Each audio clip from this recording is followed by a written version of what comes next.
Hi viewers, welcome back to spicy and tasty life YouTube channel. ఈరోజు మనం మునగాకు వేపుడు ఎలా ప్రిపేర్ చేస్తారో చూద్దామండి. ఈ మునగాకు వేపుడు చేయడం చాలా సింపుల్ అండి. నేను ఇప్పుడు ఇది ఎలా ప్రిపేర్ చేసుకోవాలో స్టెప్స్ మీకు చూపిస్తాను. ముందుగా ఒక పెద్ద సైజ్ కట్ట తీసుకుందాం. ఇప్పుడు ఒక ప్యాన్ తీసుకుంటున్నామండి. అందులో మునగాకు జస్ట్ అలా వాష్ చేసి వేసుకోవాలి. ఎక్కువసేపు ముందుగా నానబెట్టి వాష్ చేసి పెట్టుకోకూడదు, ఎందుకంటే అది పచ్చివాసన వస్తుందండి. ఇప్పుడు నేను ఇందులో ఒక స్పూన్ సాల్ట్ వేసుకుంటున్నానండి. అలానే ఈ సాల్ట్ అంతా ఆకులో బాగా మిక్స్ అయ్యేలా కలుపుకుంటున్నాను. ఇలా కలుపుకున్న తర్వాత మనం ఈ మునగాకు వేపుకోవడానికి ఆయిల్ అస్సలు అవసరం లేదండి, ఎందుకంటే అందులో ఉండే వాటర్ ఆవిరి వల్లనే మునగాకు బాగా ఉడికిపోతుంది. అండ్ మనం ఇప్పుడు దీన్ని మూత పెట్టుకొని ఒక 3 minutes లాగే ఉడకనిద్దామండి. ఇప్పుడు మనం 100 grams పల్లీలు అలానే 10 ఎండుమిర్చిలు కూడా తీసుకొని వేయించుకొని ఇలా పౌడర్ చేసుకుందామండి.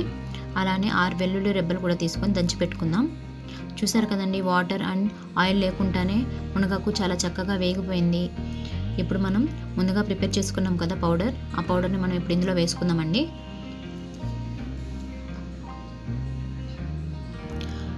ఇప్పుడు మునగాకు ఈ పౌడర్ బాగా మిక్స్ అయ్యేలాగా కలుపుకుందాం. చూసారు కదా, మునగాకు వేపుడు ప్రిపేర్ అయిపోయింది. మీకు కానీ వీడియో నచ్చినట్లయితే మా ఛానల్ని సబ్స్క్రైబ్ చేయండి, లైక్ చేయండి, షేర్ చేయండి, కామెంట్ కూడా చేయండి. Thanks for watching.